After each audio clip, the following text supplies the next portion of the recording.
Greetings everybody and welcome to Just a Normie channel. If you're new, please like, subscribe, and share my content as it helps the channel grow greatly. And today we're going to be talking about episode 8, Superman and Lois, Holding the Wrench.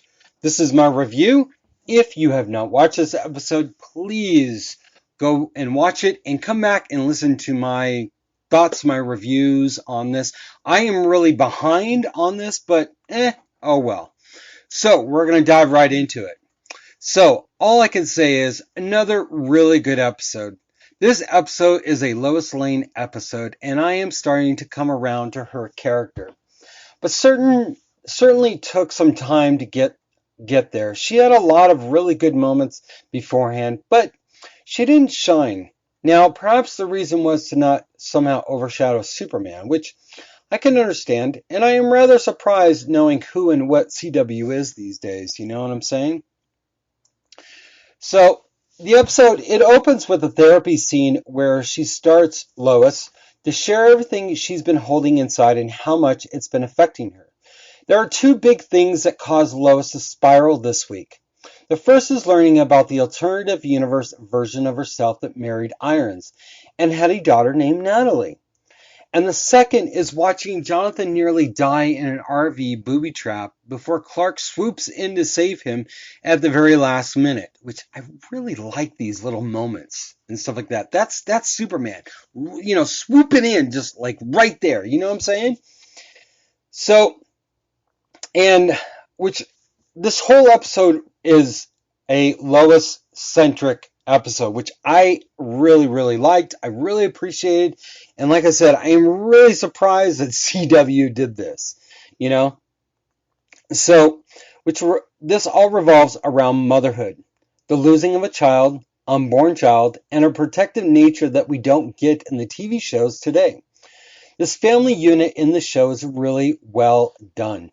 It also shows that just because Superman is who he is, that the human woman he had a child with did in fact not be strong enough to make it to become born. But with the situation in which threatens Jonathan with the situation with the RV, you see a very new, great dynamic that we don't see again in today's TV. You can't have a real family unit because there it is. So well done indeed. You know, it seems like in Hollywood today, that's all they want to do is destroy the family unit. To the situation in which Clark swoops in to save his son just in time, that is a crazy dad, you know, Superman thing. And the way he allowed the lasers to focus on Superman to protect his son was just fantastic. And from my understanding, something that they were going to use in Smallville with Tom Welling, but never did. And I think that there's something in the comics that that shows this side too of Superman too. So Jonathan's near fatal accident brings up the trauma of the miscarriage she had, Lois, some 13 years prior, when the twins were about 18 months old. Lois threw herself into her work and parenting to cope and never really gave herself time to process the loss of a baby. She and Clark planned to name the child Natalie. So you remember we were talking about the alternative universe that she was married to Irons and stuff? And they had a child together. It was a mixed child and stuff like that. And the name was Natalie. That's Lois Lane's grandmother's name because that's what General Lang said.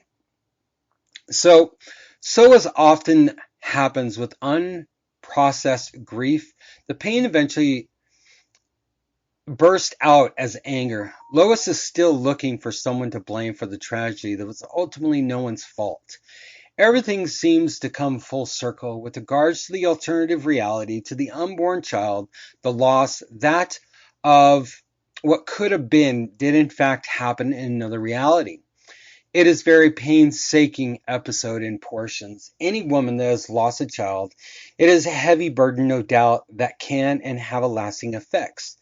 I give them props for approaching such an issue because today's TV really lacks attacking, you know, and going after real issues that are happening in our everyday lives. and that includes women that have lost children, no matter if they're outside the womb or if they're inside the womb. It's a tragedy. And women, they all react differently. You know what I'm saying? And I think I give them so many props for doing what they did with this episode.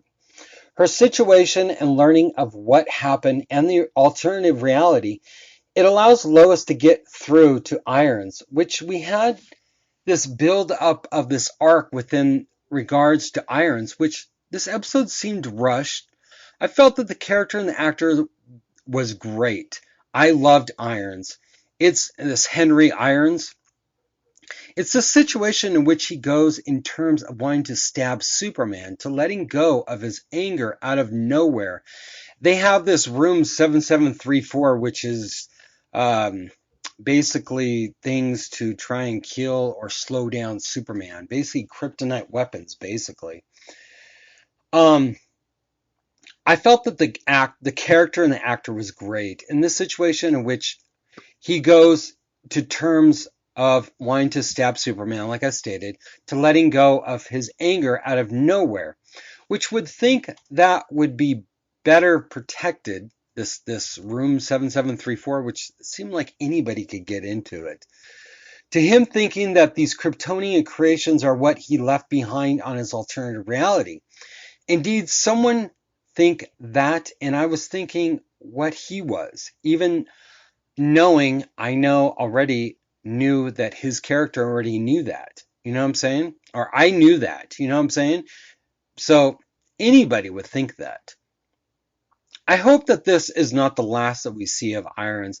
I really enjoyed his arc, his character, his development. Granted, it was rushed, of course, but I felt that his redemption, which it was scattered across the last 8 episodes, the character I'm truly very interested in where and when we might see him again. And I loved and miss his halo armor.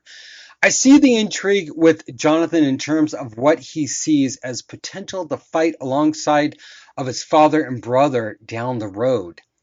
And what I mean by that is Jonathan stole weapons from Iron's RV, and I think he kind of got a feeling of how he could become a part of this super family, but in another way, But another thing about this episode, which I found rather odd, the way that Superman Clark acts in terms of casual, in the way he mentions that Lois suspects Morgan Edge is uploading alien sentience into his Kryptonian subjects.